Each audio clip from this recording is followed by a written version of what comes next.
Meenakshi Medical College Hospital and Research Institute, Kanjipuram. Accredited A+ by NAC.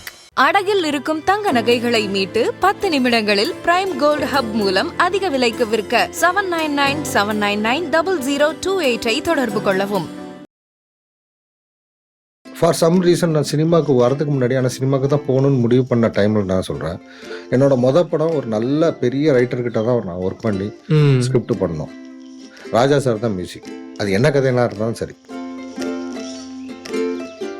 சில்லுன்னு ஒரு காதல் பற்றி சொல்லுங்கள். ஏன்னா அது வேற விதமான ஃப்ளேவரில் இருக்கக்கூடிய ஒரு படம். அந்த படத்தில் ஒர்க் பண்ணது எப்படி இருந்தது? என்ன மாதிரியான லேர்னிங்ஸ் அங்கே உங்களுக்கு கிடச்சிருந்தது? ஸோ ஜில்லுன்னு ஒரு காதலில் ஒர்க் பண்ணும் பொழுது நான் வந்து அசோசியேட் டைரக்டர். வடிவேல் அண்ணனோட காமெடி போர்ஷன்லாம் ஷூட் பண்ணும்பொழுது நான் ஒரு லொக்கேஷன் மாறிட்டே இருக்கேன். ஈவினிங் வந்து ஹோட்டலில் வந்து சாப்பிடும் பொழுது மீட் பண்ணும் பொழுதெல்லாம் மற்ற அசோசியேட் டைரக்டர்ஸ், அசிஸ்டன்ட் டைரக்டர்ஸ் எல்லாம், அண்ணா செம்மையாக இருந்தது, இன்னைக்கு பக்ஸை மிஸ் பண்ணிட்டியா நீ? அவர் சொன்னார், மாமா பேசிகிட்டு இருக்கோம் மாமா. சார், நீங்கள் நடித்ததில் ரொம்ப அண்டர்ரேட்டடான ஃபிலிம் அப்படின்னு உங்களுக்கு தோன்ற படம் என்னன்னு சொல்லுவீங்க? ஜில் ஜங் ஜக். தெரியல, அந்த படம் ஹிட்டாக இருந்தா, அட்லீஸ்ட் லாபமாக மாறி இருந்தா, அந்த டீம் அடுத்த படம் பண்ணியிருந்தா என்னவா இருந்திருக்கும், அதுதான் என் மைண்டில் ஓடிட்டு. ஒரு கண்ணியும் 3 களவாணிகளும் அப்படின்னு ஒரு படம். அது பெருசாக நாங்கள் நினச்ச அளவுக்கு பெருசாக சூப்பர் டூப்பர் ஹிட் ஆகலை. பட் அட்லீஸ்ட் பார்த்தாங்க. இது நிறைய பேர் பார்க்கவே இல்லை, நிறைய பேர் தெரியாது. ஜில் ஜங் ஜக்கா. விஜய் சேதுபதி டிரான்ஸ்ஜெண்டராக இருக்கிறவங்க வந்து போலீஸ் ஸ்டேஷனுக்குள்ளே போவாங்க. இப்போ அங்கே வந்து ஒரு காம்ப்ரமைஸ் சீன் ஒன்று நடக்கும், அட்ஜஸ்ட்மெண்ட் சீன் ஒன்று நடக்கும். ஒரு ரைட்டரா, ஒரு கிரியேட்டரா ஒருத்தருக்கு வந்து அதை இந்த இடத்துல கதையாக சொல்லக்கூடிய அளவுக்கு ஒரு விஷயத்த பண்ணக்கூடிய அளவுக்கு தைரியம் இருக்கு. இது என்னங்க ஆரண்யகாண்டத்தில் 15 நிமிஷம் இருக்குல்ல. Sir, one last question. Jailer 2ல் நடிக்கிறீங்க அப்படின்னு சொல்லிட்டு நிறைய பேட்டிகளை சொல்லியிருந்தீங்க, பார்த்துருந்தோம். எப்படி இருந்தது தலைவரோட ஒர்க் பண்ணுற எக்ஸ்பீரியன்ஸ்? நான் இப்படி சொல்லுவேன், கமல் சார் கூட ஒர்க் பண்ணது, மணி சார் கூட ஒர்க் பண்ணது வந்து மாஸ்டர் கிளாஸ்.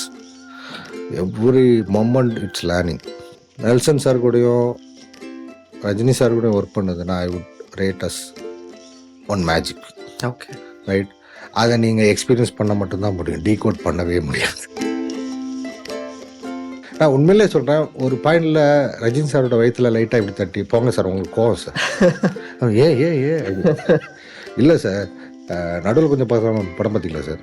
பார்த்தேனே, பிடிக்கும், ரொம்ப நல்ல படம். அப்புறம் ஏன் சார் எங்களை கூப்பிட்டு பேசலை? நான் பிஸியாக இருந்திருப்பேன். சார் அப்படியெல்லாம் நீங்கள் பிஸி இல்லை சார். நான் 1 மாதத்துக்கு முன்னாடி பீஸா படம் ரிலீஸ் ஆச்சு, அந்த டீமை கூப்பிட்டு பேசுனீங்க. அடுத்த ஒரு 2 மாதம் எங்கள் படத்துக்கு அப்புறம் 2 மாதம் கழிச்சு சூதுக்கும் ரிலீஸ் ஆகி ஹிட் ஆச்சு, அந்த டீமையும் கூப்பிட்டு பேசுனீங்க. எங்களை மட்டும் நீங்கள் கூப்பிடல சார், கோவம் சார், போங்க சார். இமயமலைக்கு போயிருப்பேன். உங்களோட your interest towards world cinema and literature, இதை ஏன் கேட்குறேன்னா, நீங்கள் வந்து இப்போ நீங்கள் ஒரு படம் பண்ணுறதா சொல்லி ஒரு ஸ்கிரிப்ட் இருந்ததா சொன்னீங்க, அது வேலராமமூர்த்தியோட கதைகள்ல இருந்து ஒரு அடாப்டேஷன் சொல்லியிருந்தீங்க. அதே மாதிரி நீங்கள் உங்களோட ஃபேவரட் டைரக்டராக ஸ்டான்லி கூப்ரிக் சொல்கிறீங்க. அப்புறம் மோனிகா படம் பண்ணீங்க. ஊடி ஆலன், ஹிட்ச்காக் ரெஃபரன்ஸ் பற்றி பேசியிருந்தீங்க. ஸோ எனக்கு உங்களோட அந்த ஏரியா ஆஃப் இன்ட்ரெஸ்ட் பற்றி தெரிஞ்சுக்கணுன்ட்டு ஒரு கியூரியாசிட்டி. ஸோ சொல்லுங்கள், உங்களோட interest of world cinema and literature. எல்லார் மாதிரியும் சினிமாவுக்கு வந்ததுக்கப்புறம் நிறைய பேர்கிட்ட பேசும் பொழுது அவங்க பார்த்துட்டு ரசித்த படங்களை சொல்லும் பொழுது அந்த படங்களை பார்க்க ஆரம்பிக்கும் அந்த எக்ஸ்பீரியன்ஸ் ரொம்ப புதுசாக இருக்குது. ஓகே, இதெல்லாம் கதையாக சொல்ல முடியுமா? இதெல்லாம் இவ்வளோ இன்ட்ரெஸ்டிங்காக கதையாக சொல்ல முடியுமா? இது ஏன் நம்ம சொல்ல மாட்டேங்கிறோம்? இந்த மாதிரியான ஒரு கேள்விகள் வருது. அந்த விஷயங்களை பற்றி யோசிக்கிறோம். அப்போ எனக்கு என்னென்னா, ஃபார் சம் ரீசன் நான் சினிமாவுக்கு வரதுக்கு முன்னாடி, ஆனால் சினிமாவுக்கு தான் போகணுன்னு முடிவு பண்ண டைமில் நான் சொல்கிறேன், என்னோட படம் ஒரு நல்ல பெரிய ரைட்டர்கிட்ட தான் நான் ஒர்க் பண்ணி ஸ்கிரிப்ட் பண்ணோம். ராஜா சார் தான் மியூசிக். அது என்ன கதையெல்லாம் இருந்தாலும் சரி. இந்த 2 கோல் எனக்கு இருந்தது. அதில் ஒரு கோல் நான் அச்சீவ் பண்ணிட்டேன். வேலா சார் கூட நான் ஒர்க் பண்ணும் பொழுது அது நிகழ்ந்துச்சு. அது படமாக பண்ணும் பொழுது, ராஜா சார் கூட ஒர்க் பண்ணும் பொழுது 2வது ஆசையும் நிறைவேறும் நம்புகிறேன். ஸோ பாலுமந்திரா சார் தான் என்னை வந்து லிட்ரேச்சருக்கு நோக்கி திருப்பி விட்டாங்க. அது வரைக்கும் நான் வந்து சுஜாதா சார், பாலகுமாரன் அவங்க நாவல் படிப்பேன். அதுதான் என்னோட பெரிய ரீடிங் ஹேபிட்டா இருந்தது. அப்புறம் சார் பாலமேந்திர சார் போய் மீட் பண்ணும்பொழுது அவர் கேட்டாரு, நீங்க என்னெல்லாம் படிப்பீங்க அசிஸ்டன்ட் டைரக்டர்? அப்போ அவர் சொன்னாரு, நான் இந்த மாதிரி படிப்பேன் சார். இவங்க 2 பேர் பிகினிங் தான். இதுக்கப்புறம் தமிழ்ல நெறைய ரைட்டர்ஸ் இருக்காங்க அப்படின்னு சொல்லிட்டு நெறைய பேர் சொன்னாரு. பிரபஞ்சன் சார் சொன்னாரு, சுந்தர ராமசாமி, புதுமை பித்தன், அசோகமித்திரன், கு. அழகிரிசாமி, இப்படியே சொல்லிட்டே போனார். ம். சொல்லிட்டு நம்ம ஆக்சுவலி தமிழ்ல வந்து ரொம்ப பிளெஸ்ட். என்னன்னா, ஆ நெறைய ரைட்டர்ஸ், நெறைய வேர்ல்டு லெவல் அந்த கிளாசிக் ரேஞ்சுக்கு நெறைய எழுதி வச்சிருக்காங்க. அதனால நம்ம இன்னொரு லாங்குவேஜ்லேருந்து டிரான்ஸ்லேட் ஆகி வரணும்னு அவசியம் கிடையாது. நம்ம லாங்குவேஜ்லேயே இருக்கு. ஸோ அவங்களெல்லாம் படிக்கணும். மகாபாரதம், ராமாயணம் படிக்கணும். ம். படிச்சாதான் நீங்க ஒரு ஸ்டோரி டெல்லிங்களோட அந்த நியூயான்சஸ் உங்களுக்கு புரிய வரும் அப்படின்னு சொன்னாரு. அவரு சொன்னது வந்து எனக்கு ரொம்ப ரொம்ப கரெக்டா தோணுச்சு. ஓகே. அன்னையிலேருந்து தான் நான் படிக்க ஆரம்பிச்சேன். ம். அப்போ படிக்க ஆரம்பிக்கும் பொழுது நம்ம என்ன பண்ணோம்னா, அதுக்கு ரிலேட்டடான ஃப்ரெண்ட்ஸு கிட்ட பேசுவோம். அவங்க படிச்சது, அவங்க கேள்விப்பட்ட புத்தகங்கள் அத சொல்லுவாங்க. அப்படியே அது ஸ்ப்ரெட் ஆகும். ம். இப்பதான் வந்து ஆன்லைன்ல புக்ஸ் எல்லாம் கிடைக்குது. முன்னாடி வந்து வெரி ரேர். எங்கேயாவது ஒரு இடத்துல புக்கு கடையில இருக்கும். பழைய புக்குங்கள்லாம் தேடணும். ஃப்ரெண்ட்ஸுங்கிட்ட இருக்கான்னு கேட்போம். ஸோ யாரையாவது புதுசா மீட் பண்ணி ஒரு 10 நிமிஷம் கழிச்சதுக்கப்புறம், "நீங்க படிப்பீங்களா? என்னென்ன புக் படிப்பீங்க?" அப்படின்னு சொல்லிட்டு அதுக்குள்ள போக ஆரம்பிச்சுருவோம். அந்த த பாயிண்ட் ஆஃப் கான்வர்சேஷனே அதுதான் இருக்கும். ம். என்ன படம் பார்ப்பீங்க? உங்ககிட்ட என்னென்ன படம் இருக்கு? அப்படியா? விசிடி இருக்கா? குடுங்க, பார்த்து தரேன். இந்த கைண்ட் ஆஃப் எக்ஸ்ப்ளோரேஷன் மூலியமா தான் நீங்க வந்து விஷயங்கள் தெரிஞ்சுப்பீங்க, படம் பார்க்க முடியும். இப்ப எல்லாமே ஆன்லைன்ல அவைலபிளா இருக்கு. அ இல்லைன்னா பைரேட்டட் வெர்ஷன்ஸ் இருக்கு. ம். உங்களுக்கு மூவிஸோ, புக்கோ. அது முன்னாடி அப்படி கிடையாது டிஜிட்டலா. ஜெராக்ஸ் போட்டு படிப்போம் நாங்க ஆக்சுவலா. ஓகே. 5Cன்னு ஒரு புக் வந்து என் ஃப்ரெண்ட் மதுரை கிட்ட பேசிட்டு இருக்கும்போது அவன் வச்சிருந்தான். அப்ப சொன்னா, "இது பட்றா. இது டெக்னிக்கலா ஒரு சினிமாட்டோகிராஃபி பத்தி அவங்க ஃபுல்லா சொல்லியிருப்பாங்க. டைரக்டருக்கு யூஸ் ஆகும்." அவ்வளோ பெரிய புக்கு. நான் உட்காந்து படிக்க முடியாததுனால, உட்காந்து ஜெராக்ஸ் போட்டுட்டு, நான் வீட்டுக்கு எடுத்துட்டு போயிட்டேன். என்கிட்ட இருந்த ஒரு புக்க நான் அவனுக்கு குடுத்து ஜெராக்ஸ் போட்டேன். இன்ஃபேக்ட் சொல்லப்போனா, இப்போ வந்து வாங்க சினிமாவ பத்தி பேசலாம்னு சொல்லிட்டு பாக்கியராஜ் சார் எழுதின புக் வந்து ம். நெறைய பிரிண்ட் வந்து இருக்கு. அப்ப கிடையாது. ஓகே. அப்ப பிரிண்ட்ல கிடையாது. ஸோ அது மதுரை இதழ் என்ன பண்ணா, ஒரு பழைய புக் ஷாப்லேருந்து அத வாங்கிட்டு வந்தான். ஓகே. அத நான் ஜெராக்ஸ் பண்ணி வச்சுக்கிட்டேன். ம். இப்படி படிப்போம். அப்படி படிக்கும்பொழுது என்னன்னா, அது வாரத்துக்கு நீங்க ஒரு புக்கு தான் படிப்பீங்க. ஆனா மனசுல இருக்கும். அத பத்தி பேசுவோம் திருப்பி. பார்க்குற ஃப்ரெண்ட்ஸ் கிட்டலாம் சொல்லுவோம். அவங்களுக்கு படிக்க குடுப்போம். ம். அவங்க அதே மாரி படிக்க குடுப்பாங்க. இப்படி இருக்கும். ஓகே. ஸோ இப்படிதான் படிக்க ஆரம்பிச்சது. இப்படிதான் லிட்ரேச்சர்க்குள்ள போனது. என்ன கேட்டா நான் அவ்வளவு பெரிய ஒரேஷியஸ் ரீடர்லாம் கிடையாது. ஓகே. ஆனா படிப்பேன். ம். இப்பவும் நான் கொஞ்சம் கொஞ்சம் படிக்கிறேன். படிக்கிறது எல்லாமே நான் ஃபிக்ஷன். Fiction okay. கிடையாது. ஓகே. ம். எனக்கு வந்து பயோகிராஃபி படிக்க ரொம்ப பிடிக்கும். அதுவும் மோஸ்ட்லி சினிமா சம்பந்தமா எந்த புக் இருந்தாலும் படிச்சிருவோம். ம். எந்த ஹிஸ்டரி அந்த பழைய காலத்துல இருக்கிற என்ன நடந்துச்சுன்னு சொல்லுவாங்க. இல்லைன்னா ஒரு பர்ட்டிகுலர் ஸ்டூடியோட ஹிஸ்டரி இருக்கும். இல்லைன்னா அந்த ஸ்டூடியோ ஓனரை பத்தி ஒரு லைஃப் ஒரு பயோகிராஃபி இருக்கும். ஓகே. அதெல்லாம் படிச்சிருவோம். அது எனக்கு வந்து ரொம்ப தமிழ்ல மட்டும் இல்லை, இங்கிலீஷ், எனி ம். லாங்குவேஜ். இன்ஃபேக்ட் நான் படிச்ச ஒன் ஆஃப் த பெஸ்ட் புக்குன்னு சொல்ல போனா அகிரா குரோசாவோட ஸ்கிரீன் பிளே ரைட்டர். ம். புக்கு பார்த்தீங்கன்னா அகிரா குரோசாவா அண்ட் சினாபோ காஷிமோட்டோன்னு நினைக்கிறேன். ஓகே. அவர் தான் அந்த ஸ்கிரிப்ட் ரைட்டர். அவர் தான் எழுதியிருப்பார். One of the best cinema book. Thanks for the recommendation sir. Thank you. Okay. அந்த புக்ல வந்து அகிரா குரோசாவா அவங்க கூட உட்காந்து அவர் ஸ்கிரிப்ட் எழுதின ஒரு 8 படங்களோட பத்தி சொல்லியிருப்பாரு. ஓகே. அதெல்லாம் பயங்கரமான எக்ஸ்பீரியன்ஸ் அது. நம்ம படம் பார்த்துருக்கோம். அத படங்கள வந்து சில டைரக்டர்ஸுங்க வந்து டீகோட் பண்ணியிருப்பாங்க. அத பத்தி அப்ரிஷியேட் பண்ணி பேசியிருப்பாங்க. அது நம்ம பார்த்துருப்போம். ஆனா சம்ஒன் ஒரு ஒரு ரைட்டர், அவர் கூட ஒர்க் பண்ண ரைட்டர் அந்த ப்ராசஸ சொல்ற விதம் இருக்குல்ல, ம். அதுக்காகவும் அவங்க எப்படி டிஸ்கஸ் பண்ணுவாங்க, எப்படி ரீரைட் பண்ணுவாங்க, அதெல்லாம் வந்து கேள்விப்படும்பொழுது தான், ஓ! மாஸ்டர்ஸ் இப்படிதான் ஒர்க் பண்றாங்க. அதனால தான் அவங்களோட படங்கள் வேற ஒரு ஃபார்மட்ல இருக்கு. யூசுவல் டெம்ப்ளேட்ல நம்ம ஏன்னா அவங்க ஒர்க்கிங் ஸ்டைலே டிஃபரெண்டா இருக்கு.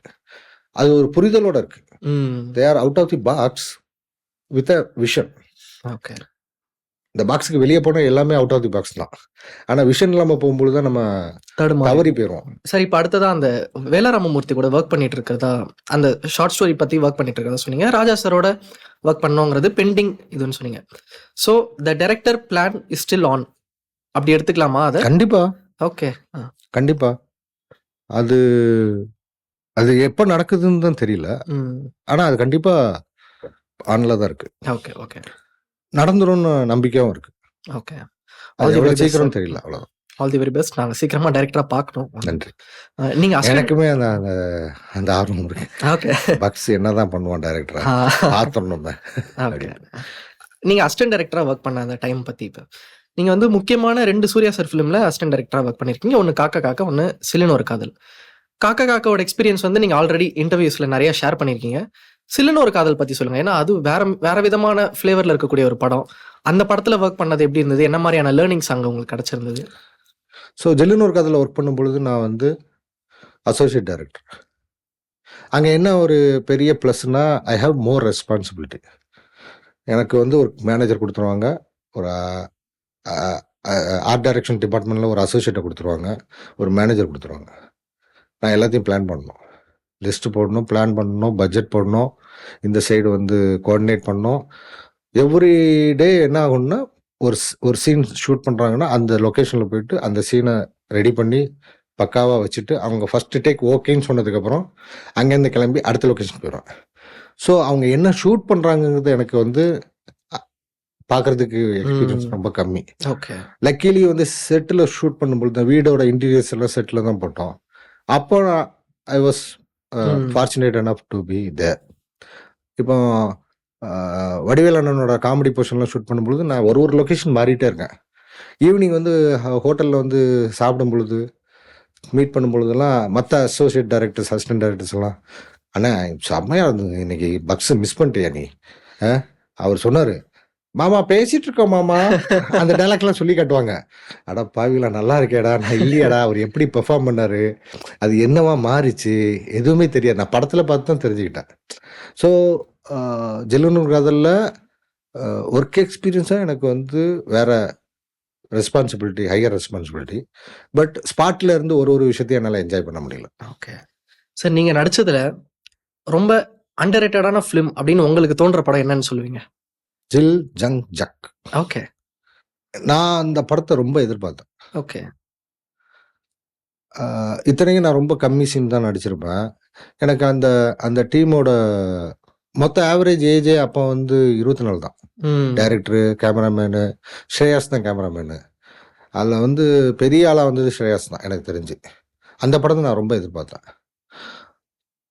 பட் தெரியல, அந்த படம் ஹிட்டாக இருந்தா, அட்லீஸ்ட் லாபமாக மாறி இருந்தா, அந்த டீம் அடுத்த படம் பண்ணியிருந்தா என்னவா இருந்திருக்கும், அதுதான் என் மைண்டில் ஓடிட்டு இருக்கு. ஓகே.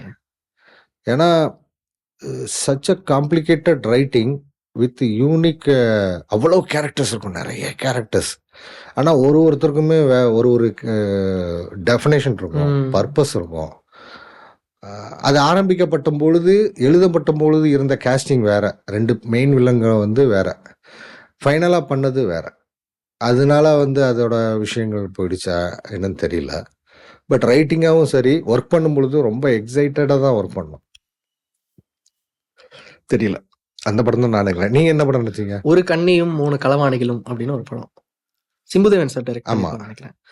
எனக்கு ரொம்ப பிடிச்ச படம் சார். நான் சின்ன வயசுல பார்த்த படம், நல்லா இன்னும் ஞாபகம் இருக்கு. ஓகே. அன்னைக்கு நான் குழந்தையா இருக்கும்போது நான் அந்த படத்தையும் சொல்லலாம். அந்த படம் பெருசா பாக்ஸ் ஆபீஸ்ல அதுவாது நிறைய பேர் பார்த்தாங்க. ஓகே. ரைட்டா, அது பெரிய பாக்ஸ் ஆஃபீஸ்ல பெரிய ஹிட் இல்லைனாலும் நிறைய பேர் பார்த்தாங்க. அது வந்து நிறைய பேர் சொல்லியிருக்காங்க. ஜில் ஜங் ஜக்கை பத்தி நிறைய பேருக்கு தெரியவே இல்லை. அந்த மாதிரி ஒரு படம் வந்ததே தெரியல. எனக்கு அது பயங்கர ஷாக்கிங்கா இருக்கு. ஓகே. ஒரு கண்ணி முழுக்க நாளிலும் நிறைய பேர் அந்த காமெடி, அந்த டீ கடையில உட்காந்துட்டு இருப்போம்ல, அந்த காமெடி நிறைய சொல்லியிருக்காங்க. அந்த விதத்திலேயாவது அது பார்க்கப்பட்டது. ஓகே. அது பெருசா நாங்க நினைச்ச அளவுக்கு பெருசா சூப்பர் டூப்பர் ஹிட் ஆகல. பட் அட்லீஸ்ட் பார்த்தாங்க. இது நிறைய பேர் பார்க்கவே இல்லை, நிறைய பேர் தெரியாது. ஜில் ஜங் ஜக்கா அப்படிம்பாங்க. அதுக்கு என்னன்னா அவ்வளோ ஒர்க் இருக்கு அதுல. ஒரு கேரக்டருமே வேற வேற ஹேர் ஸ்டைல், காஸ்டியூம். அது ஒரு சின்ன பட்ஜெட் படத்துல அவ்வளோ பெரிய ஒர்க் இருக்கு அதுல. ஓகே. தீரஜ் எப்படினாலும் திருப்பி பண்ணுவாப்புல. பண்ணும் பொழுது பாருங்க, அது சூப்பர் படமா தான் இருக்கும். ஓகே. அந்த படத்தோட director. Okay sir. Super deluxe படத்துல இருந்து ஒரு சீன் நான் சொல்றேன். விஜய் சேதுபதி டிரான்ஸ்ஜெண்டரா இருக்கிறவங்க வந்து போலீஸ் ஸ்டேஷனுக்குள்ள போவாங்க. இப்போ அங்கே வந்து ஒரு காம்ப்ரமைஸ் சீன் ஒன்று நடக்கும், அட்ஜஸ்ட்மெண்ட் சீன் ஒன்று நடக்கும். அந்த சீன் முதல்ல கேட்கும் போது எப்படி இருந்தது உங்களுக்கு? ஏன்னா அப்படி ஒரு சீன் வந்து ரொம்ப புதுசு தமிழ் சினிமாவுக்கு. வந்து இவ்வளோ ஓகே, இவ்வளோ இதுவாக உரையாடுறாங்களா? ஒரு காவல்துறை ஒரு டிரான்ஸ்ஜெண்டரை என்ன பண்றாங்க அப்படிங்கிறது ஒண்ணு. குமாரராஜா ஃபர்ஸ்ட் சொல்லும்போது ஆஃப் ஆல் எப்படி வந்து அது காவல்துறையெல்லாம் ஜென்ரலைஸ் பண்ணாதீங்க. ஓகே பெர்லின் ஓகே கேரக்டர் ரைட்டுங்களா? ம் ம் இன்னொன்று எனக்கு மிகப்பெரிய நம்பிக்கை இருந்தது குமாரராஜா சார் கிட்ட. ம் அவர் என்னைக்குமே முகம் சுளிக்கிற மாதிரி எதையும் பண்ண மாட்டார் ஓகே ரைட்டுங்களா? அவர் எதை பற்றி பேசினாலும் படத்துலையும் சரி நேரமும் சரி அவருக்கு வந்து மிகப்பெரிய ஒரு ஒரு ஒரு சோஷியல் ரெஸ்பான்சிபிலிட்டி இருக்குன்னு அவர்கிட்ட இருக்கு ரைட்டுங்களா? அதை எதை பண்ணினாலும் நமக்கு வந்து அந்த ஒரு அவேர்னஸ் இருக்கணும். நம்ம ம் பாட்டுக்கு எதையும் பண்ணிட்டு பேசிட்டு போயிடக்கூடாது.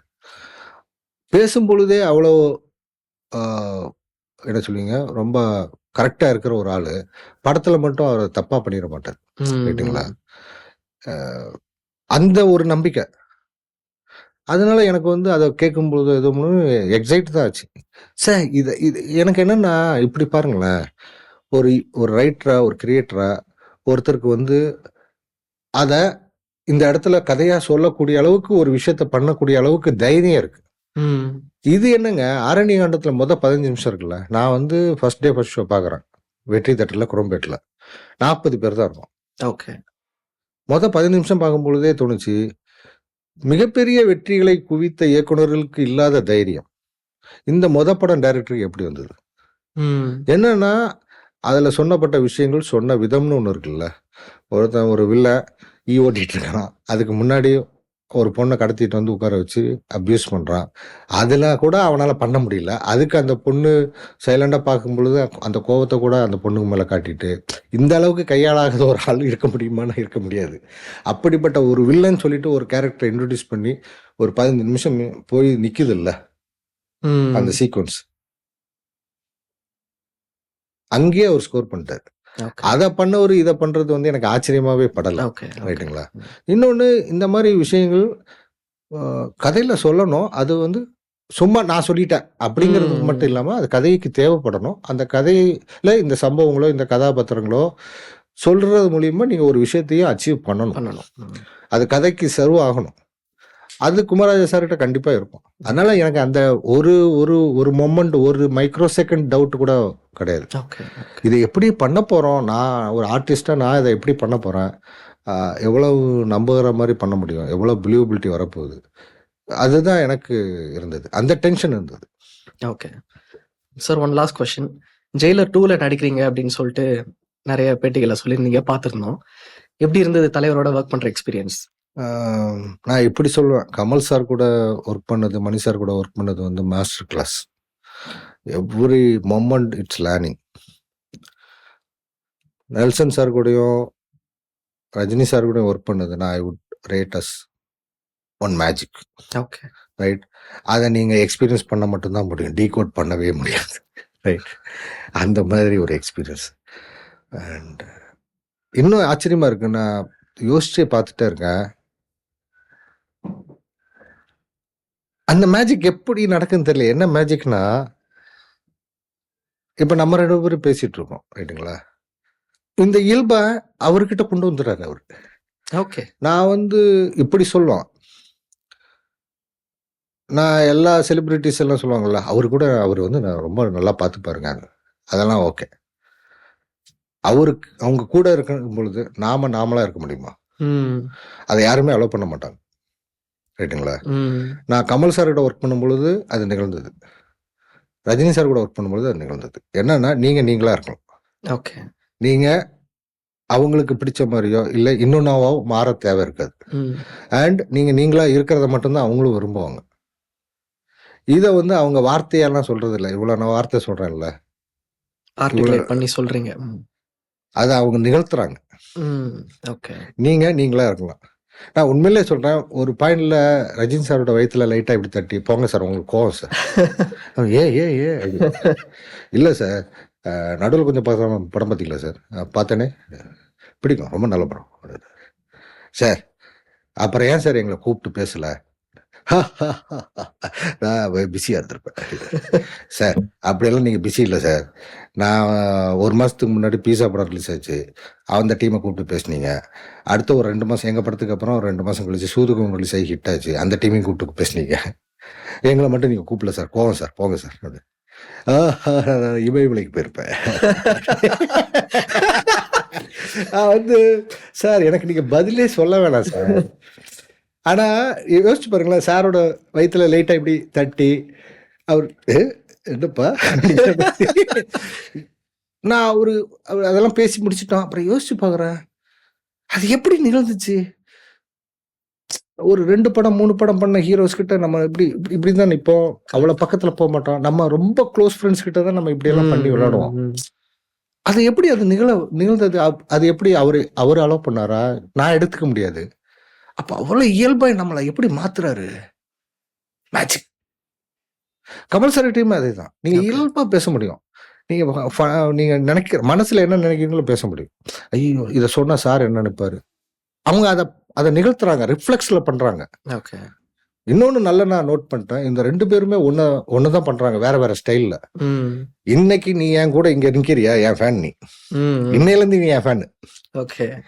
ஒன்று என் ஃபேனாக இருக்கணும், இல்லை என் ஃபேனா இல்லைன்னா இன்னையிலேருந்து என் ஃபேன் நீ. 2 பேருமே அதான் பண்ணுறாங்க. ஓகே. வித்தவுட் ஃபோர்ஸிங் ஆர் என்ன சொல்லுவீங்க, அதை டிமாண்ட் பண்ணுறதோ கமெண்ட் பண்ணுறதோ இல்லை, ரிஃப்ளெக்ஸில் பண்ணுறாங்க.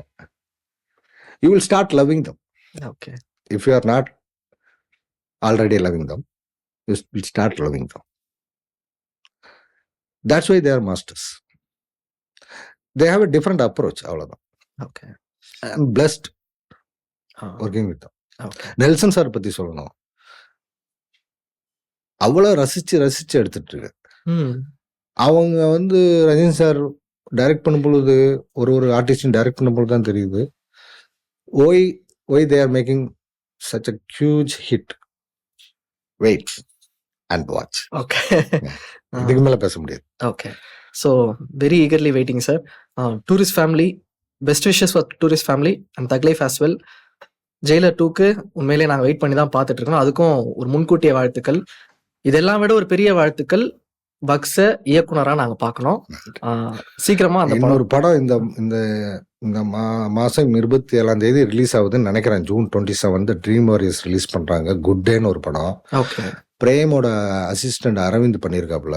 பிரேமோட இன்னொரு அசிஸ்டன்ட் பிருத்திவிராஜ் தான் நடிச்சிருக்காப்புல ஹீரோவா. அதில் நானும் நடிச்சிருக்கேன். One of the best hilarious movie and with a message. படம் பார்த்துட்டேன், ரொம்ப நல்லா இருக்கு. ரிலீஸ் ஆகுது, தயவு செய்து அதையும் பார்த்துட்டு. கண்டிப்பா சார். ரொம்ப நன்றி எங்களோட டைம் ஸ்பெண்ட் பண்ணி இவ்வளோ நல்லா கான்வர்ஸ் பண்ணதுக்கு. மறுபடியும் வெரி ஹாப்பி. ஏன்னா உண்மையிலே சொல்றேன், I am fortunate enough to meet. இப்போ ஒரு 2 வாரமா நான் தொடர்ந்து இன்டர்வியூ தான் கொடுத்துட்டு இருக்கேன். அண்ட் ஹாப்பிலி போக ரிப்பீட்டட் கொஸ்டின்ஸ் தான் வரணும். But luckily I am getting new questions, new perspective. பேசுறதுக்கு எனக்குமே கொஞ்சம் இன்ட்ரெஸ்டாக இருக்கு.